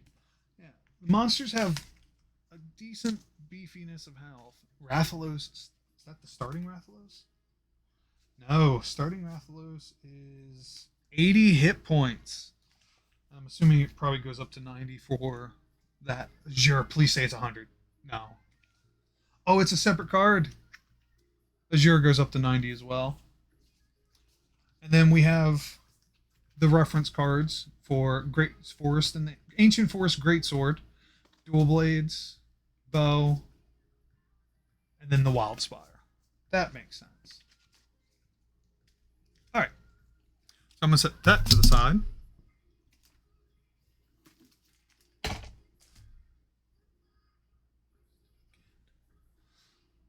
Oh, okay. Let's see. So this entire deck is damage values, and it's for all of them, it seems like.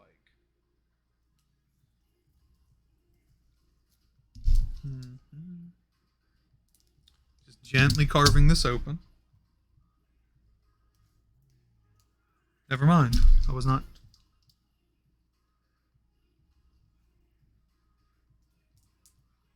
Just pick at it. There we go. There we go. Unwrap. Unwrap.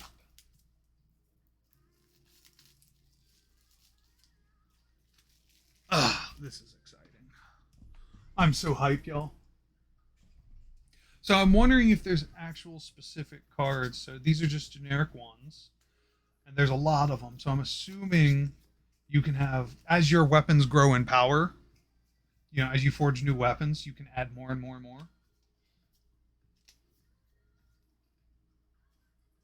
Ah, these are the element and status too. Got it. Got it. Oh, you can go as high as 4 damage. Ooh. Okay, so these are just generic decks. They're not specific to classes, which makes sense because then there'd be just so much more. So yeah, like as a great sword as an example, you'd have several of the 1s, you'd have several of the 2s, you'd have several of the 3s. And then as your weapon got more powerful because you forged new weapons, you might have more twos, threes, and then maybe a four, and then it continues to progress, and then you've got like even more, kind of like spell slots in D&D if you play a spellcaster class. And then there's elemental associations, which goes as high as four. So that could be treated as its own separate deck. Whoops. I knew I was going to drop something at some point. Please don't be surprised.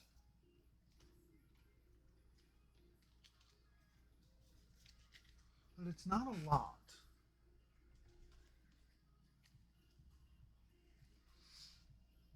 Okay, we're going to put you there. I do want to look at the monster cards because they have their own little deck. It's this tiny little thing. It's so cute. Compare it. It's as wide as the regular Hunter decks. So can move to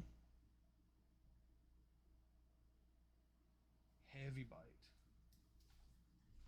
I want to remember that goes down there.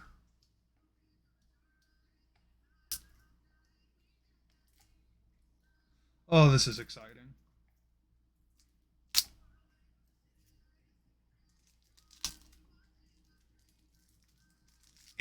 Come open. So the monsters are also listed on the back. They're shown. So this is literally the attack deck for Great Jagras. Just this little portion. Next is Toby, then Anjanath, and then I'm sure Rathalos, yeah. And then Azure Rathalos has its own cards too. Interesting. But that's how they're designed. So they also offer movement, various information. I'm going to have to go back and reread the book and really start applying just looks and understanding. Let's open this next since it was on top.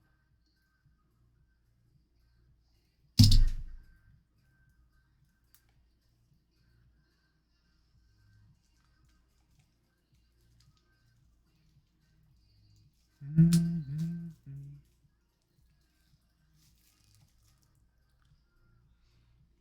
right. So yeah, we have the Great Sword. And we have the Carapace Buster, the Blooming Blade, the Barith Shredder, and then the Datura Blade. Nice. Empowered Greatsword Block. Discard this attack card when attacked by the monster to gain +4. Oh! So they actually do a blocking. But I believe the way these cards are, that's 2 stamina. Or 2 dodge?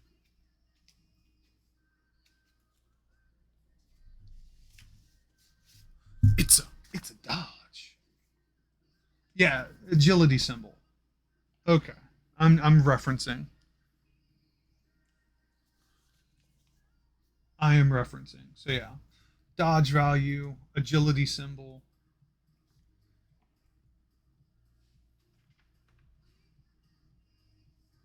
So it's heavy bite, like just as a reference. Has a range of 1, a dodge value of 2, so you can spend 2 dodge to it.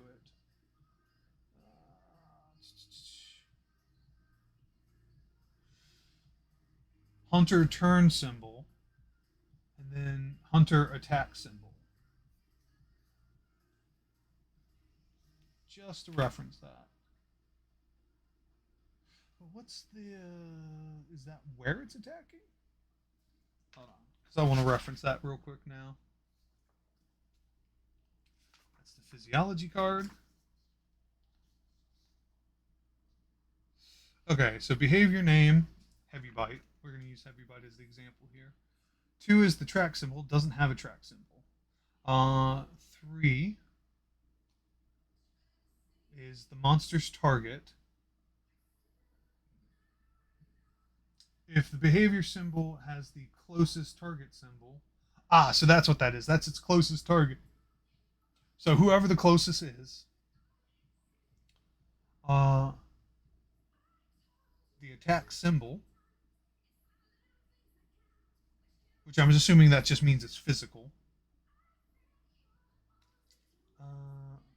Monster body part?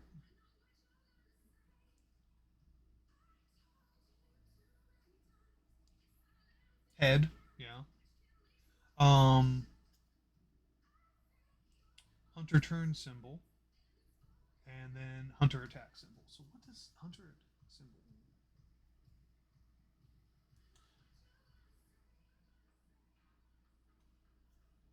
mean? Hmm.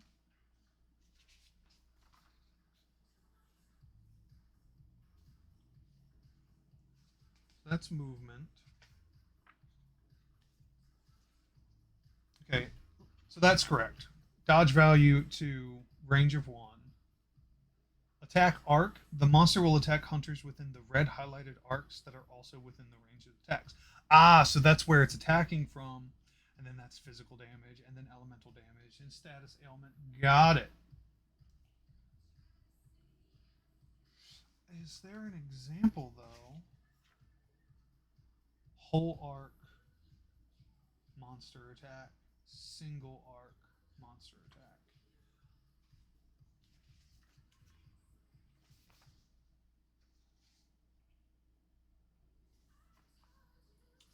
Flying fireball, which shows everything. Okay.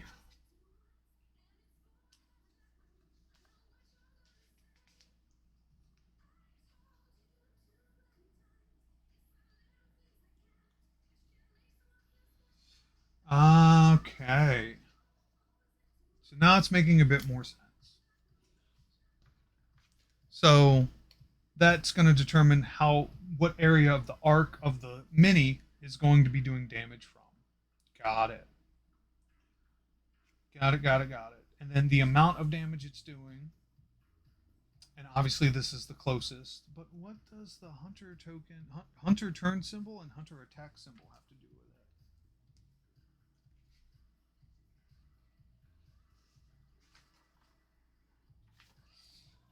That's what I would like info on.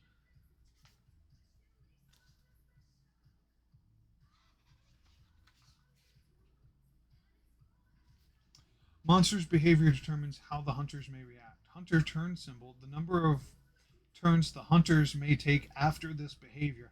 Oh, and then the number of attack cards each hunter may play face up on their stamina run. Oh, so if the Great Jagger says the heavy bite, the hunters can get to take 1 turn after that and then place up to 3 attack symbol cards. Okay. Okay. Makes sense. Makes sense. So this is Greatsword.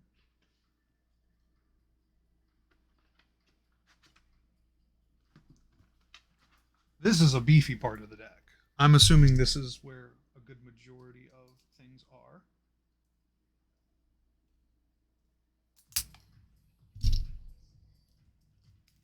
Mm.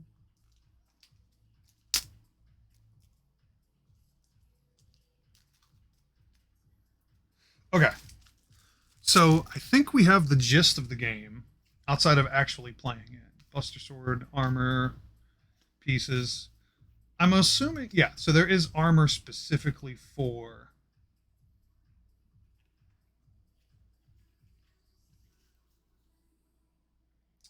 and attacks. Yeah, this is also part of the Greatsword deck. And then armor for sword and shield, dual blades, bow. Got it. Okay, let's put you back. Another big beefy.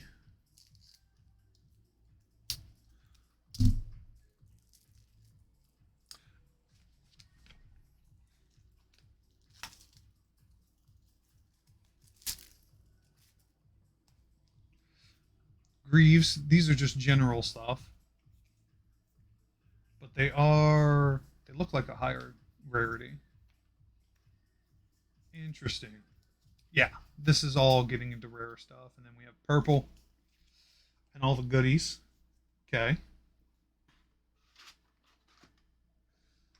We have this big deck. Good lord. All right, we're going to open up this.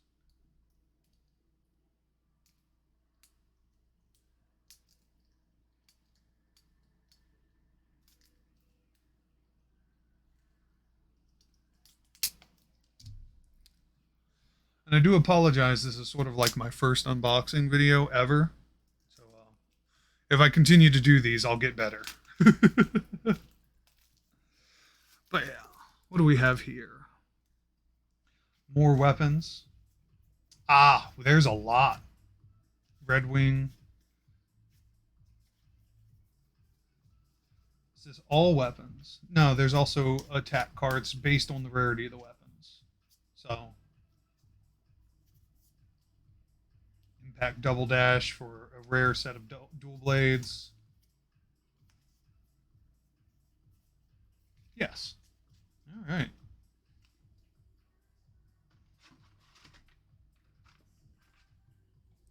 These pockets are deep too. This is great. So I definitely do not expect these to get all kinds of wild.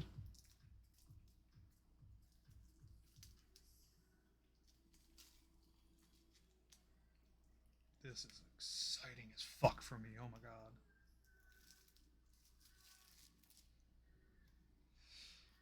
Yeah. Tactical Shift. This is the time deck, which I'm assuming is split up because these are all blue. No. There's some of the red. Blue, blue, red.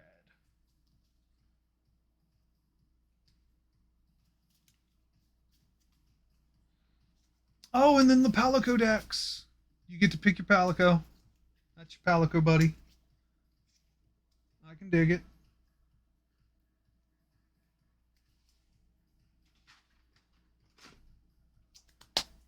That's awesome.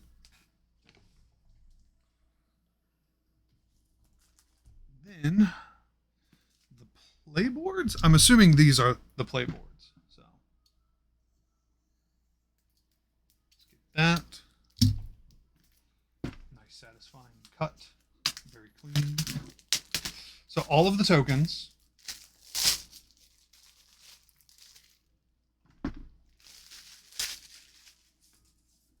All of the tokens. And health dials.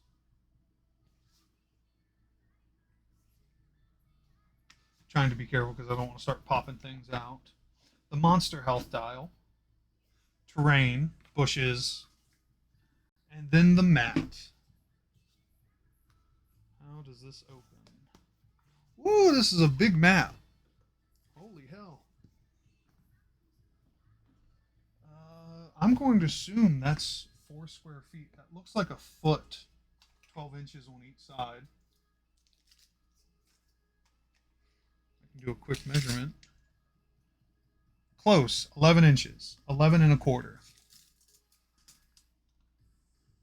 11 and a quarter. So very close.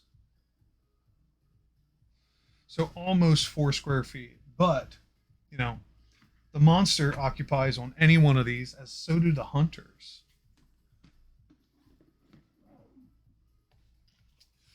And then you'd have terrain symbols, which is what these are: rock, pond. Pond is on the back, so they've doubled up. Interesting. Hold on, because I want to get a hunter on this board real quick. Bow user.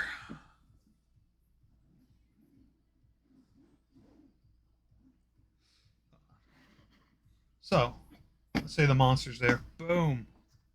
Let the hunt begin. Oh no, and Rathalos showed up. Now it's a real fight. Now it's a brutal fight. Okay.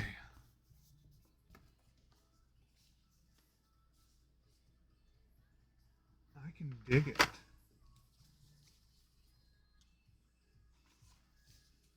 And then there is a backside to the map too. Yeah.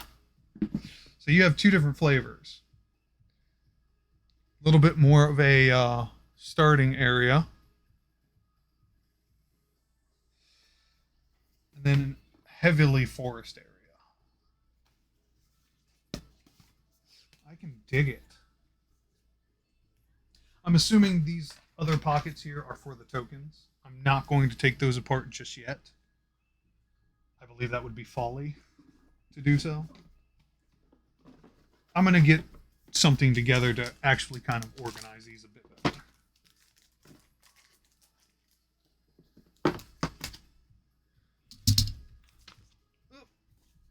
Okay. Actually, you know what? Before I do that,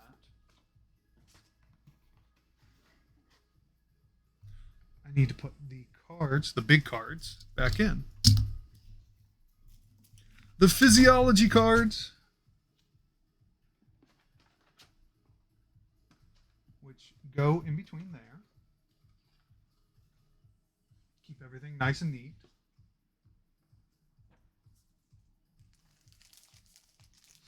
And I think what I will do is I'm going to put the player sheet down here. I'm going to put all the other stuff down here first, including the quest book.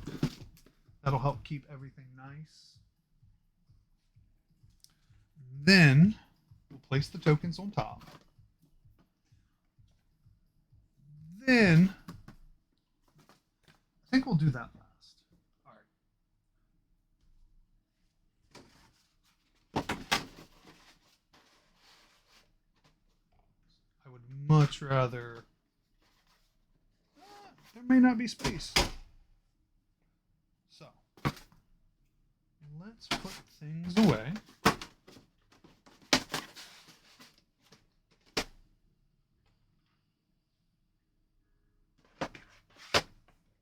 You went there.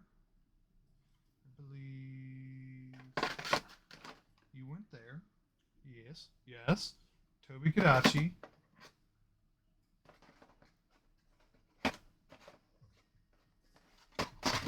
Went there. And Rathalos went here. And his wings went on top.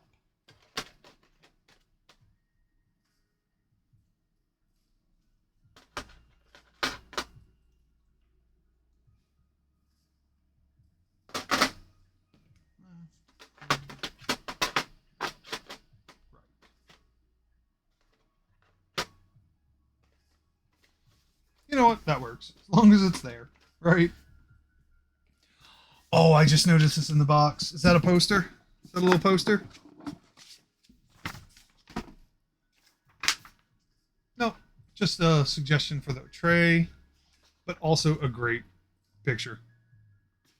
Let me get that in view.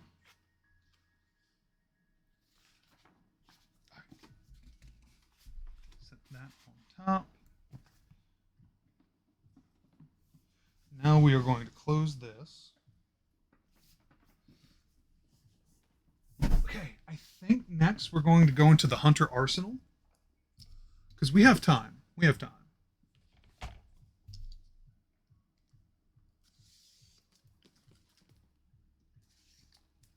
Want to do one of the little boxes. And then on another stream, I can open up the bigger ones. Oh. But yes. The Hunter's Arsenal. All kinds of extras and goodies. More tokens. The Hunter Arsenal rulebook. More progress stuff for the specific classes. Oh, look at these. They are gorgeous. We've got the gun lance.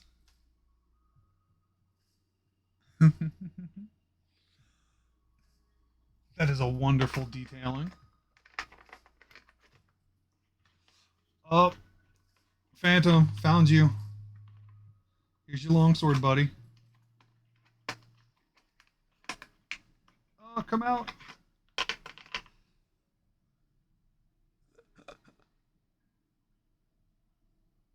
You're 5 now. Also, you're doing. Thank you, Hachidori. I know this will be the last box for this one, but the longsword mini, absolutely awesome. Here's the other one for you, Phantom. If I can get it out. Oh. Hammer. Hammer. Thank you, Eli. My Monster Hunter thing showed up. And so we did our first unboxing of the Ancient Forests part of the core game. And everything there, and went over the game. I'm also showing off the Hunter Arsenal, which is all the extra classes and some extra cards for them. This is the hunting horn, by the way, which is a very complicated weapon. And then we have our lance. Ah! I knew that was going to happen at some point. This is the that's the gun lance. So this is just the regular lance. Then we have the bow. It's another type of bow. It's actually more like a gun, but and then all their associated cards. That's awesome. That is awesome. I'm so hype. So awesome.